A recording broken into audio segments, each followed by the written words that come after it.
it so deems necessary in whatever way. And I remember a ruling that was given.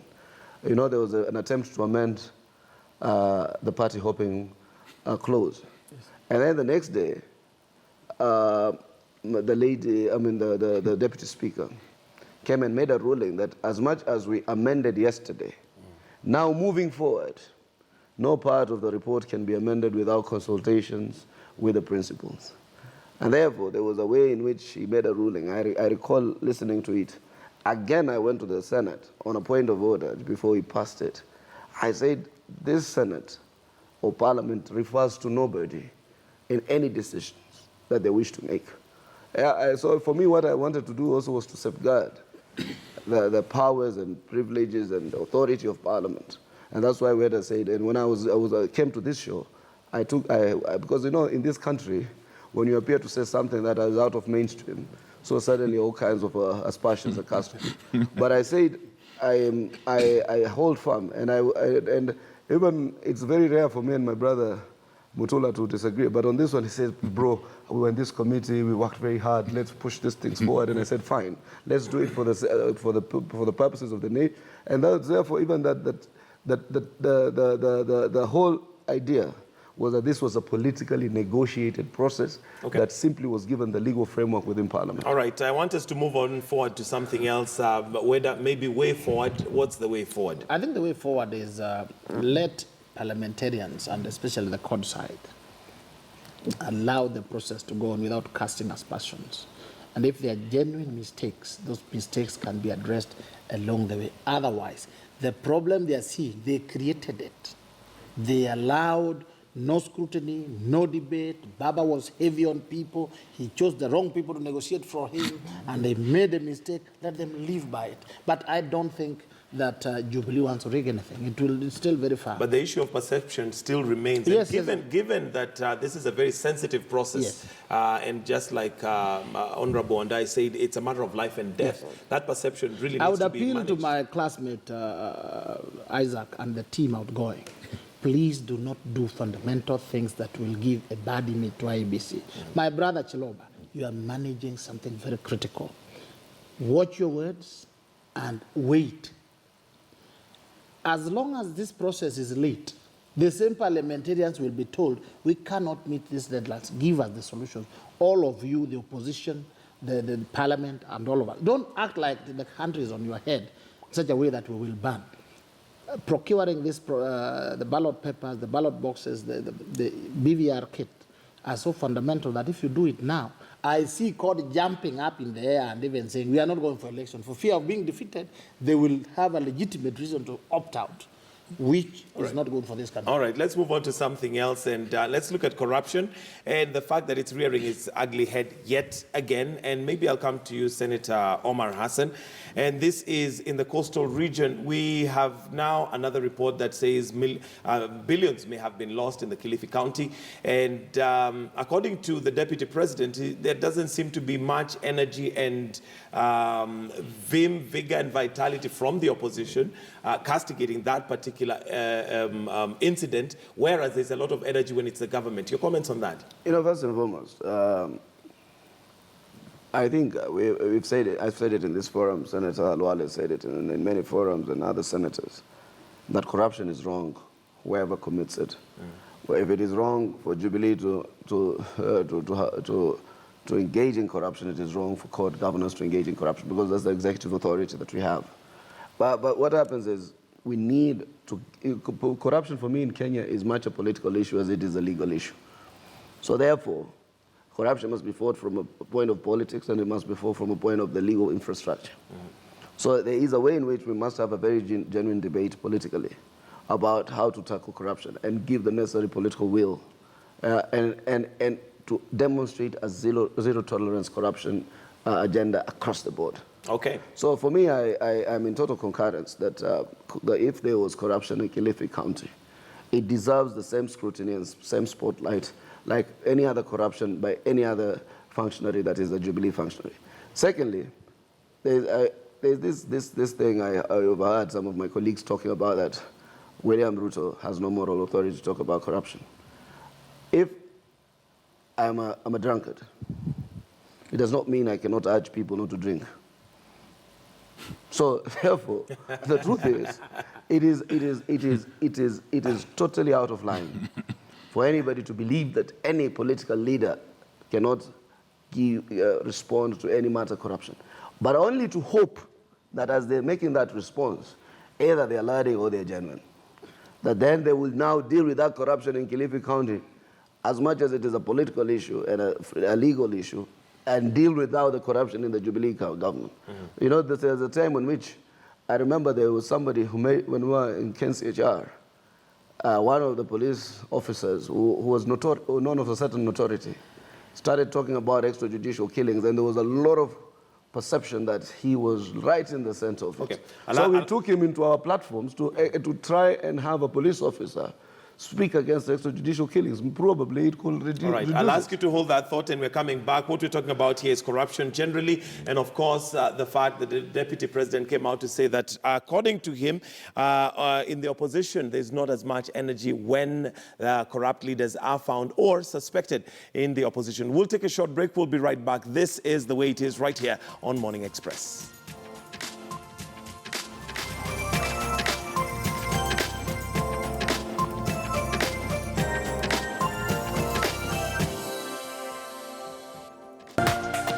This is KTN News.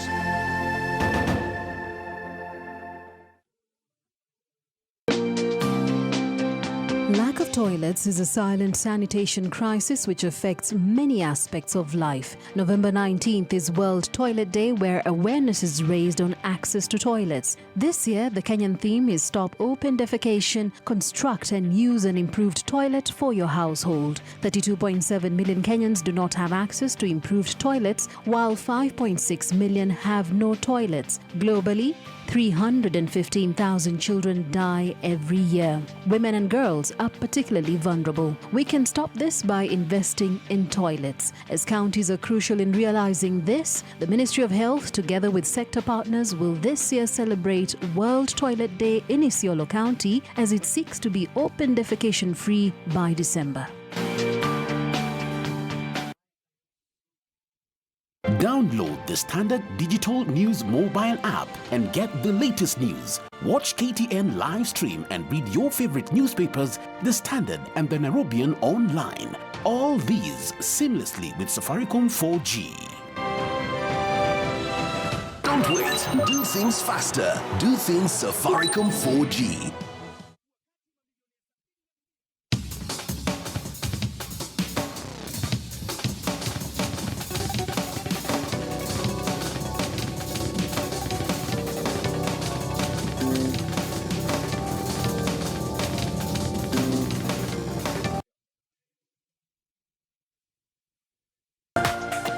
This is KTN News.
This is KTN News.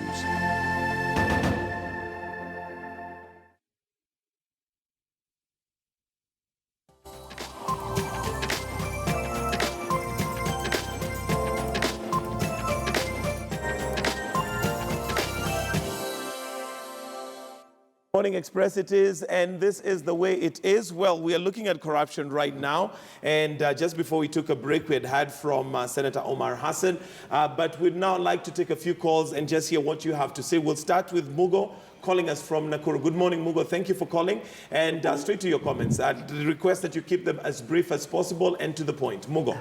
Okay, good morning. Morning to you.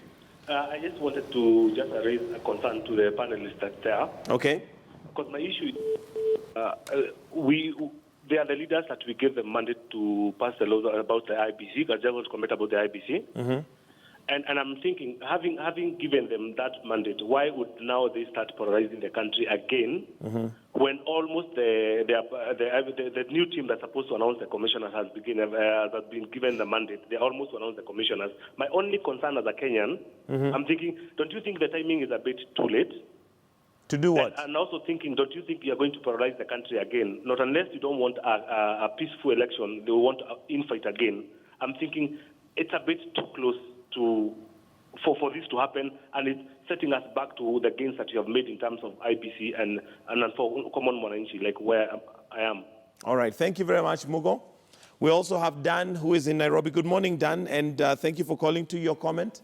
Yeah, good morning, Mike. Now, I want to say this, that politicians and especially our lawyers are taking this country round. Okay. There is a clear deadline when the commissioners in IBC were supposed to leave office. And to date, I don't understand why Isaac Hassan and his commissioners are doing in the office. And the lawyers, the brilliant lawyers we have in the studio, are not telling us exactly what is happening and why they should be there. And if there's something that has to be done, because you see, the body language from the commissioners actually speaks a lot about what they are doing in the office. Some of us are suspicious about what is happening in that office. And to talk about corruption, Mike, I was worried when the deputy president was busy complaining in Mombasa when all of the state machineries are within their powers to be able to sort out the issue of corruption. Who has said if Amason Kingi is accused of corruption, he cannot be arrested and taken to jail? I mean, something can be done. Members of parliament, please, give us a break. The issue of solving what we call IBC remains in your hands. You actually sent home the commissioners. What about the secretariat, where the problem is? That's where we have a lot of challenges. And look at what's happening at the Anti-Corruption Commission today. You'll be busy sending commissioners home, leaving the secretariat, which is completely rotten and which is messing up this country. And if something has to be done today, members of parliament, you have to remember that the secretariat we have in some of these commissioners are the people who are messing up this country. All right, thank you. Thank you very much, Dan. And maybe let's start off from there. We have two members of parliament here. We have Opio Wandai and also Irungu Kangata. Your comments to Dan. He seems to feel, as a Kenyan, frustrated and throwing back the ball to you. As members of parliament, we gave you the responsibility. I'll start with you, Opio. Actually, he's right to voice those very valid concerns. Yeah, but we must also understand that we don't make laws in a vacuum. There is something called Good Wit, which is very, very critical in terms of even implementing the laws we pass. Okay, good laws alone cannot be a panacea to our problems. And therefore, what we are saying here is that we are dealing with a legal, at the same time, a political issue. And we are saying that the most logical thing to do as we speak is for the IBC secretariat not to be led into a trap, by getting engaged in activities which might boomerang on the whole country, really, at the end of the day. Okay. Irungu Kangata, Mugo mentioned that lawyers don't seem to be giving us a clear direction as to when the commissioners are supposed to leave office. When exactly are they supposed to leave office as per the negotiated agreement? Well, we must wait for the new ones to be selected, vetted by the National Assembly, and appointed. So therefore, we have to wait that process to be completed. But allow me to comment on the issue of corruption at the counties. To me, I want to share the sentiments of Deputy President William Ruto on that issue. And the reason being, When you compare counties which are being managed by the opposition and counties which are being managed by Jubilee, you'll see a great difference. In both of them, I agree, we do have corruption, but at least members of the county assembly in regions which are under Jubilee, they make an attempt to oversight their governors. They make an attempt to oversight the executive. As to whether those efforts they do come into fruition is another case. But at least when you make that attempt, it means the executive is not going to have that huge appetite to steal. Because now everyone, the spotlight will be upon that governor. I give you an example. We have Murang'a County, Nyeri County, Embu County, Kericho County, all those, there have been an attempt to ensure those governors become accountable before the Senate. But in court, we do not have a single governor who has ever been taken to Senate by members of the county assembly to answer issues related to integrity issues. Whereas we are still reading in the newspapers how we have serious allegations against governors in cold regions. We have Kingi presently in Kilifi. We have, I don't know, Kakamega, I don't know where, and none of these guys have taken action. When you go to South Africa, presently ANC appears to, its support to be dwindling. And the party which is coming up is called Democratic Party. One reason Democratic Party Democratic Alliance is on its upward trajectory, it is because they have been saying, no, look at the way we manage our regions. They have been citing Cape Town and other regions which they are controlled by them. But in Kenya, that can't happen. They cannot cite their counties. Their counties are leaking of corruption. And that shows if they were to capture national power, the corruption now would go to 200%. That is too harsh. You know, we have been very consistent in our denunciation of corruption. In fact, none other than my party leader, Raila Odinga, has severally spoken against corruption whenever he has had a chance to address the county assemblies. Okay? That has been very, very clear. But secondly, there is this narrative that that Jubilee is trying to drive, that because there seems to be corruption in some counties controlled by CORD, then it would be right for corruption to continue in the national government. That is really a very, very dangerous narrative. The fact of the matter is that corruption remains corruption. And in the Kilifi case, none other than the governor himself, Governor Amason King, has come out clearly. In fact, he came out without even being told to do so. To sack, in fact, he sacked the entire team and asked the CID, the agencies responsible, to move in and get to the root of the matter. Okay. So what William Ruto is doing is really laughable, because, in fact, Ruto, when you look at his body language and the way he's talking at the coast, it's like paints a picture of a man who is on a self-destruct mode. Okay. And what he's doing is not going to help him, either him or his coalition. In the fullness of time, Kenyans know who are responsible for the corruption which he has brought this country to its knees. All right. Yes. I thought an official statement would have been issued by Baba from Upper Hill. That's where he normally issues a statement with big flags behind it on corruption. About billions. I thought that he would issue it. When it comes to this corruption affecting court governors, the truth is it's been quiet. And it seems not to see. So we don't know whether there's an arrangement, but I don't want to allege it. What I'm saying is that the only thing for our people, including Mheshimiwa Irungu Kangata here, the only thing that is standing between us as Jubilee and 70% vote tally victory is the question of corruption. Let us deal with it. Those who are stealing, you are giving the president a bad name, and you should stop. Knowing very well that the law makes it difficult for the president to interfere with DPP, with the judiciary, with the part of the police, with the EACC. So the president's hands are almost tied. But people think, being the big guy in the country, that he should have a big say. Those of us who are stealing and carrying millions out of banks, let us stop it. If we want to see this country prosper, let's not live in fear. You don't need the millions. Okay, let's take a call from, is it Dan in Kibera? Good morning. Good morning. I think we have Dan in Kibera. Yes. Yes, go right ahead. Would I contribute on this issue? Yes, please go right ahead. First of all, I think it's a question of a double speak, right? Because I believe that the deputy president has no mandate to lecture the opposition on how to fight corruption. Okay. This is my own understanding because it's hypocrisy. Well, we have 85% of the national money that is allocated to the national government that cannot be accounted for. And we are not finding an excuse. Even ODM on the same and opposition government actually need to tell Mr. Wandai that unless the opposition is serious in cracking down the kind of corruption that is taking place in court government governorship. But let me comment on one thing, that we have institutions that are mandated in fighting corruption. And the institutions are given full mandate to fight corruption. Therefore, in any case of interference with the institution that should fight corruption is a question that might be misleading to this country. All right. And I think Senator Hassan is one of the senators that is one of the legal minds that we are having in this country. And I'm worried that he is silent and there is a lot of doublespeak in terms of fighting corruption in this country. Okay. So that are my comments. We have institutions, and we must be sincere, both opposition and government. Nobody is a sacred cow when it comes to fighting corruption. All right. Thank you, Dan in Kibera. Can I comment? Yeah, yeah, go on.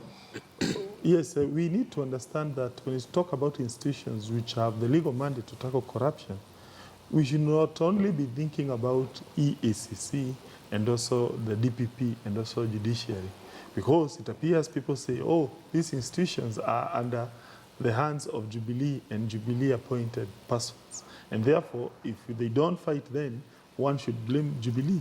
Incidentally, the way the constitutional architectural plan of our system, you will see that the key institutions, they do appear to be in the hands of the opposition. One, we have the county assembly institutions. They have the legal mandate to oversight the governors. So when we have corruption in Kilifi, we should also be blaming the county assembly of Kilifi. That's number one. Number two, at the National Assembly level and the Senate, we have what we call Public Accounts Committee. Public Accounts Committee is chaired by a CORD member of parliament or a CORD senator, meaning these are key institutions which have the legal mandate to oversight government expenditure, and they are chaired by people who are in CORD. So to a certain extent also, as we apportion Jubilee some blame, also we should also be apportioning some blame to CORD insofar as checking corruption in Kenya is concerned. All right. What is not telling you that the chair does not make a decision in a committee. It's the members. So as much as it is chaired by CORD, the membership is still largely Jubilee in terms of party proportions or strength. That's why there's been a debate even in the Senate about how we should reconstitute or how the makeup of public accounts committees must be, so that then it truly reflects that it is an opposition committee. So when you tell me that the chair is from CORD and then you influence the outcome of the chair, yet you know that the CORD coalition had its own preference for who the chair is, and then you continue to purport that. Are you saying Professor Anania Nyang'nyong'o was influenced by no, you influenced the first outcome of Honorable Senator Mungare, and we rejected it. Much in the same way that I know that Nicholas Gumbo, as much as he's a friend of mine, was not the preferred candidate for chair in the park for the National Assembly, and you know it for a fact. So I think they manipulate outcomes, and then both. Then after that, the Senate had a stalemate, and we insisted that we have nominated a candidate. If you really want us to have that candidate, to have what is it called, objectivity in this committee, then you must go with the position of the CORD coalition. That's how we de-whipped Senator Mungare and put in Senator Nyong'o. National Assembly did not want to delve into that type of controversy. So you must. So when you are out there telling people must be critical in terms of analyzing. But I want to speak to the phone call by Dan. Dan from Kibera. Assuming Dan from Kibera is from our numbers. Assuming, making a very bold cliche. Does it make a difference which numbers it will make a difference in this regard. He's saying even the opposition needs to be honest. That's what he's actually saying. I would say it's the voice of a Kenyan. Yes. If a member of your own rank is feeling the dishonesty, yeah, I'm making just a general assumption, then it means there's a wake-up call in there. And it is true that to the extent where we are looking at corruption, we have been less than honest in some regard. So therefore, we need to go blitz on our colleagues when they are corrupt. Well, you can't come and tell me, yes, he says that Ruto does not have the moral authority. Then those with the moral authority should then speak. Because if then you do not speak, then where is the moral authority? So, everybody must, you cannot say nobody's doing, you cannot, your defense cannot be that Ruto cannot speak about corruption. Then speak Yet about there's it. no one speaking. So I think in an objective point of view, I think we need to be harsh. There's been a lot of conversation of corruption at the national level. There's been not much conversation about corruption at the county level. And I think it's largely also because of weak county assemblies and the capacity, I'm told, of governance to ensure that some of these matters do not come to national headlines when they come from bureaus. is quite developed. In fact, there was a day a journalist was telling me privately, Senator, unless you're the one who speaks, for some reason, editors ask for your stories in Nairobi when they know you have spoken about something. And everybody is fearful that if the senator speaks, then another media house will capture you, and another one might, an editor will ask, why is that story not with us? That's how my stories probably come out. But they say the other people, when they speak, those stories end at that level. Okay. So you find that in matters corruption across counties, they literally end up at somewhere in baraza conversations rather than a national discussion. What are your final comments regarding corruption, whether opposition or government? Oh my God, I've said it many times. Corruption is bad, whoever undertakes it. And for me, you are our friend. In fact, I was one of the 2 or 3 senators you interviewed from the Code Coalition. I said, you are our friend, you're our member. To that extent where you're serving our national interest and helping us to protect the integrity and the sanctity of our political movement. The day you renege on those kind of, basic fundamentals, principles, or tenets that define us, then you're neither a member nor our friend. Okay. So what happens, therefore, we now need to also be summoning people to disciplinary committees for corruption and within parties, because within parties they can also demonstrate that they are lethargic to corruption, that they punish corruption as much as they punish any other kind of Irongo Kangata, closing comments on corruption. The member of County Assembly in Nairobi who made an attempt to impeach Governor Kibera on allegation of corruption was kicked out by that party. There was a recommendation to the Registrar of Political Parties for that MCA to be kicked out. On what ground? Well, for whatever ground. Yeah. The point is, how come we didn't? Number 2, we do not have a single governor from CORD regions who has been taken to Senate by his members of County Assembly, notwithstanding evidence of corruption. No, I'm saying notwithstanding evidence of corruption as per the reports of the Auditor General. So the point is, to me, that is an illustration. If CORD was to assume political power, particularly ODM or even these other parties of CORD, they would be very corrupt. At least on our part, we have made an attempt to counter government, particularly at the county government level. And therefore, I would urge any Kenyan watching us, never vote for CORD, because if you were to vote CORD, Kenya would turn as the way they are running their county governments. If they are pushing out an MCA, for questioning the governor of Nairobi, and as you have never done that. Really, there's no point really trying to invent the wheel on matters concerning corruption. What is required to deal with this corruption decisively is political will at the very top level. Okay. That was lacking, really. Yeah. Okay. All I can say is that corruption is bigger on our side. Where your side is? Our side is Jubilee. Yeah. That is a fact. And those of us who are President Uhuru yes. and want to see him re-elected with a landslide, stop stealing. Stop it today. Yes. Thank you very much, gentlemen. I think that's where we'll have to wind it up. You don't just stop stealing. You punish those who've already stolen. And that's the way it is. Senator Omar Hassan, Mombasa County Senator, and also the Secretary General for Mwaipa Movement. We have Irongo Kangata, and he's a Member of Parliament for Kiharu, Opiyo Wandayi, who's Member of Parliament for Unguja, and last but not least, Ambrose Weda, who's a lawyer. That's where we wind up the way it is. And do stay with us right here on Morning Express on KTN News. We have news updates coming up, and later on we've got sports chat. But on KTN Home, we've got Life and Style that's coming up, so don't go away.